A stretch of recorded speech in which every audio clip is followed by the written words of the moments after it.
കുറേ കാലത്തിന് ശേഷമാണ് കേട്ടോ ഞാൻ വീണ്ടും ഒരു വ്ളോഗായിട്ട് വരുന്നത്. ഞാൻ അവസാനമായി വ്ളോഗ് ചെയ്തത് 6 മാസങ്ങൾക്ക് മുമ്പാണ്. അതിനുശേഷം ഞാൻ വ്ളോഗ് ചെയ്യുന്നത് പൂർണ്ണമായി നിർത്തിയിട്ടുണ്ടായിരുന്നു. ഞാൻ കൂടുതലായി ഫാമിലി വ്ളോഗും റൈഡിംഗ് വ്ളോഗും ഓൺ വോയിസിലാണല്ലോ ചെയ്തിട്ടുണ്ടായിരുന്നത്. അതൊക്കെ പലപ്പോഴും 1-2 റീടേക്കൊക്കെ എടുത്തിട്ടാണ് വീഡിയോയുടെ ഓരോ ഭാഗവും ഷൂട്ട് ചെയ്തിട്ടുണ്ടായിരുന്നത്. അത് പലപ്പോഴും എൻ്റെ കൂടെയുള്ളവർക്ക് ഒരു ബുദ്ധിമുട്ടാണെന്ന് തോന്നുകയും അതുപോലെ തന്നെ എനിക്ക് റൈഡും മറ്റു കാര്യങ്ങളൊന്നും ആസ്വദിക്കാൻ പറ്റാതെ വരികയും ചെയ്തപ്പോഴാണ് ഞാൻ വ്ളോഗ് നിർത്താം എന്ന തീരുമാനമെടുത്തത്. പക്ഷേ ഇപ്പോൾ എൻ്റെ മിക്ക ഫ്രണ്ട്സും എന്നെ കാണുമ്പോൾ എന്ത് വ്ളോഗ് നിർത്തിയത് എന്നൊക്കെ ചോദിക്കുന്നു. പിന്നെ വീണ്ടും തുടങ്ങാനൊക്കെ എൻകറേജ് ചെയ്തപ്പോഴുമാണ് ഞാനിതിനെപ്പറ്റി വീണ്ടും ആലോചിച്ചതും വീണ്ടും ചെയ്യാമെന്ന് തീരുമാനിച്ചതും. എൻ്റെ ഒരു ഫ്രണ്ടാണ് ഓൺ വോയിസ് ചെയ്യാതെ വീഡിയോ ഷൂട്ട് ചെയ്ത് കൊണ്ടുവന്നിട്ട് വോയിസ് ഓവർ ചെയ്തുകൂടെ എന്ന് ചോദിച്ചത്. അതാകുമ്പോൾ റീടേക്ക് എടുക്കുന്നത് ഒഴിവാക്കുകയും ചെയ്യുക, അതുപോലെ തന്നെ നമുക്ക് റൈഡിങ്ങും കാര്യങ്ങളൊക്കെ ആസ്വദിക്കാനും പറ്റും. എൻ്റെ ഇന്നത്തെ യാത്ര കർണാടകയിലുള്ള ശൂലഗിരി എന്ന് പറയുന്ന സ്ഥലത്തേക്കാണ്. ഞാൻ മാത്രമല്ല, എൻ്റെ കൂടെ മാസനുമുണ്ട്. ആദ്യമായിട്ടാണ് ഞങ്ങൾ രണ്ടുപേരും ഇത്രയും ദൂരം യാത്ര ചെയ്യുന്നത്. ഞങ്ങൾ 10 മണിയോടുകൂടിയാണ് വീട്ടിൽ നിന്നും ഇറങ്ങിയത്. ഇവിടെ നിന്നും ശൂലഗിരിയിലേക്ക് ഏകദേശം 310 കിലോമീറ്റർ ഉണ്ട്. ശൂലഗിരിയിൽ വെച്ച് നടക്കുന്ന ബൈക്ക് സ്റ്റണ്ട് കാണുക എന്നതാണ് ഈ യാത്രയുടെ പ്രധാന ലക്ഷ്യം. CRFും സ്റ്റണ്ടേഴ്സ് പാരഡൈസും കൂടിയാണ് ഈ പ്രോഗ്രാം കണ്ടക്ട് ചെയ്തിരിക്കുന്നത്. ഞങ്ങൾ ഇന്ന് പോകുന്നത് കൂർഗ് മൈസൂർ റോഡിലൂടെയാണ്. ഇതാണ് രാജീവ് ഗാന്ധി നാഷണൽ പാർക്ക്. ചെറിയൊരു ഫോറസ്റ്റ് റോഡാണ്. പല പ്രാവശ്യം ഞങ്ങൾ ഇതിലൂടെ യാത്ര ചെയ്തിട്ടുണ്ടെങ്കിലും ഞങ്ങൾക്ക് ഇതുവരെ മൃഗങ്ങളെയൊന്നും കാണാൻ പറ്റിയിരുന്നില്ല. ഉച്ചയോടുകൂടി ഞങ്ങൾ ഹുസൂർ മൈസൂർ റോഡിൽ എത്തി. ഇനി എന്തെങ്കിലും കഴിക്കണം. തൊട്ടടുത്ത് തന്നെ നല്ലൊരു റെസ്റ്റോറന്റ് കണ്ടപ്പോൾ കാർ അവിടെ സൈഡാക്കി. വലിയൊരു റെസ്റ്റോറന്റ്. ഞങ്ങൾ രണ്ടുപേരും മൈസൂർ ബിരിയാണിയാണ് പറഞ്ഞത്. തലശ്ശേരി ബിരിയാണി പോലെ അല്ലെങ്കിലും അതിനൊരു പ്രത്യേക രുചി ഉണ്ടായിരുന്നു. അങ്ങനെ ഞങ്ങൾ ലഞ്ചൊക്കെ കഴിച്ചു വീണ്ടും യാത്ര തുടർന്നു. ഇനി ഇവിടുന്ന് അങ്ങോട്ട് 4 ലൈൻ റോഡാണ്. ഞങ്ങൾ 3 മണിയോടുകൂടി മൈസൂർ എത്തി. ഇനിയുള്ള യാത്ര ബാംഗ്ലൂർ മൈസൂർ എക്സ്പ്രസ് വേയിലൂടെയാണ്. ഇവിടുത്തെ മാക്സിമം സ്പീഡ് 100 km/h ആണ്. ബൈക്ക് എടുത്തതിന് ശേഷം ലോങ് ട്രിപ്പിനൊന്നും കാർ എടുക്കാറില്ലായിരുന്നു. അതുകൊണ്ട് തന്നെ കാറിൽ ഫാസ്ടാഗ് ഉണ്ടായിരുന്നില്ല. ഫാസ്ടാഗ് ഇല്ലെങ്കിൽ വൺ സൈഡ് പോകാൻ തന്നെ 750 രൂപയാകും. അതുകൊണ്ട് തന്നെ അടുത്ത് കണ്ട ഒരു ഫാസ്ടാഗ് കൗണ്ടറിൽ നിന്നും ഒരു ഫാസ്ടാഗ് എടുത്തു. അതൊന്നും ഞാൻ റെക്കോർഡ് ചെയ്തിരുന്നില്ല. ഞാൻ ആദ്യമായിട്ടാണ് ഈ എക്സ്പ്രസ് വേയിലൂടെ യാത്ര ചെയ്യുന്നത്. ഞാൻ ലഡാക്കിൽ പോയി തിരിച്ചു വരുമ്പോൾ ബാംഗ്ലൂർ വഴിയാണ് വന്നിരുന്നതെങ്കിലും ബൈക്ക് ആയതുകൊണ്ട് തന്നെ ഇതുവഴി വരാൻ പറ്റിയിരുന്നില്ല. ആദ്യമൊക്കെ ബൈക്ക് അലൗഡ് ആയിരുന്നെങ്കിലും ഞങ്ങൾ വരുന്നതിന് 2 ആഴ്ച മുമ്പാണ് ഇതിലൂടെ ബൈക്ക് ഗതാഗതം പൂർണ്ണമായും ബാൻ ചെയ്തത്.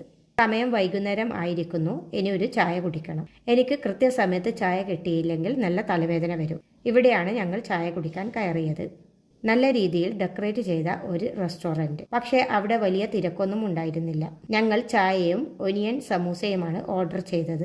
ഞാൻ ആദ്യമായാണ് ഒനിയൻ സമൂസ കഴിക്കുന്നത്. അങ്ങനെ ചായയൊക്കെ കുടിച്ച് പുറത്തിറങ്ങുമ്പോഴേക്കും ഇരുട്ട് പരന്നിരുന്നു. ഇനി ഇവിടെ നിന്നും ഒരു അരമണിക്കൂറിൻ്റെ ഡ്രൈവ് കൂടിയുണ്ട്. ഏകദേശം 7 മണിയോടുകൂടി ഞങ്ങൾ അവിടെ എത്തി. വളണ്ടിയർമാരായിട്ടുള്ള എൻ്റെ ഫ്രണ്ട്സൊക്കെ നേരത്തെ തന്നെ ഇവിടെ എത്തിയിട്ടുണ്ടായിരുന്നു. എല്ലാവരും നല്ല തിരക്കിലാണ്. അവസാനത്തെ മിനുക്ക് പണികളെല്ലാം തകൃതിയായി നടക്കുകയാണ്. അവിടെ തൊട്ടടുത്ത് തന്നെ കുറച്ചു പേർ സ്റ്റണ്ട് പ്രാക്ടീസ് ചെയ്യുന്നുമുണ്ട്. ലോങ് ഡ്രൈവ് ആയതുകൊണ്ട് തന്നെ നല്ല ക്ഷീണമുണ്ട്. ഇനി ഒന്ന് ഉറങ്ങണം. ഇതിൻ്റെ അടുത്ത് തന്നെയാണ് ഞങ്ങൾക്ക് സ്റ്റേ അറേഞ്ച് ചെയ്തിരിക്കുന്നത്. 2 തരം സ്റ്റേ ആണ് ഇവിടെ ഉണ്ടായിരുന്നത്. ടെൻറ്റ് സ്റ്റേയും ഹട്ട് സ്റ്റേയും. ഞാൻ ടെൻറ്റ് സ്റ്റേ ആണ് ചൂസ് ചെയ്തത്. കാലത്ത് എഴുന്നേറ്റ് ഡ്രസ്സൊക്കെ ചേഞ്ച് ചെയ്തതിന് ശേഷം നേരെ രജിസ്റ്റർ ചെയ്യാൻ പോയി. ഇതൊക്കെ ചെയ്യുന്നത് CRF മെമ്പേഴ്സാണ്. എല്ലാവരും തന്നെ എൻ്റെ ഫ്രണ്ട്സുമാണ്. അങ്ങനെ രജിസ്ട്രേഷൻ കഴിഞ്ഞ് ഫുഡിൻ്റെ കൂപ്പണും വാങ്ങി നേരെ ക്യാൻറ്റീനിലേക്ക് വിട്ടു. ഇത് ശരിക്കും ഒരു ഫാം ഹൗസ് ആണ്. ഇവിടുത്തെ സന്ദർശകർക്ക് വേണ്ടിയാണ് ഇവിടെ സ്റ്റേയും ക്യാൻറ്റീനും ഒക്കെ അറേഞ്ച് ചെയ്തിരിക്കുന്നത്.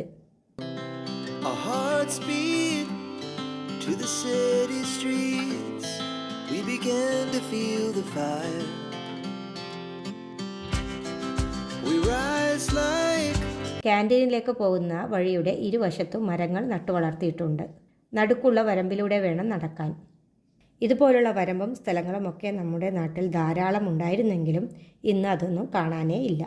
ഇന്ന് ബ്രേക്ക്ഫാസ്റ്റിന് ചന ബട്ടൂരി ഉപ്മാവും സാൻഡ്വിച്ചാണുള്ളത്. പെട്ടെന്ന് തന്നെ നമ്മൾ ബ്രേക്ക്ഫാസ്റ്റ് കഴിച്ചിട്ട് അറീനയിലെത്തി.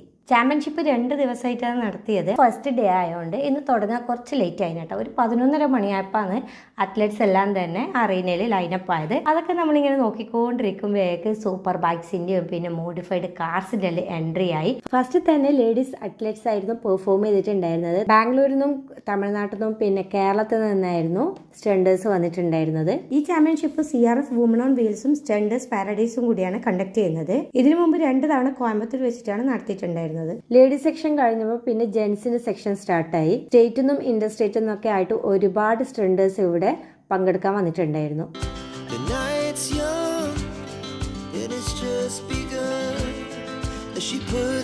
സ്റ്റണ്ട് ചാമ്പ്യൻഷിപ്പിന്റെ സെക്ഷൻ കഴിഞ്ഞപ്പം പിന്നെ സൈക്ലിസ്റ്റിന്റെ പെർഫോമൻസ് ആയിരുന്നു. ബൈക്കിനെ കൊണ്ടുള്ള സ്റ്റണ്ട് ഞാൻ ഒരുപാട് കണ്ടിട്ടുണ്ടെങ്കിലും സ്കൂട്ടർ കൊണ്ട് ഇതുവരെ ഞാൻ കണ്ടിട്ടില്ല കേട്ടോ. അതും എനിക്കിവിടെ കാണാൻ പറ്റി. എല്ലാം കഴിഞ്ഞ് റിബിൻ റിച്ചാർഡിന്റെ ഒരു അടിപൊളി DJ ആയിട്ടാണ് അന്നത്തെ ദിവസം അവസാനിച്ചിട്ടുണ്ടായിരുന്നത്.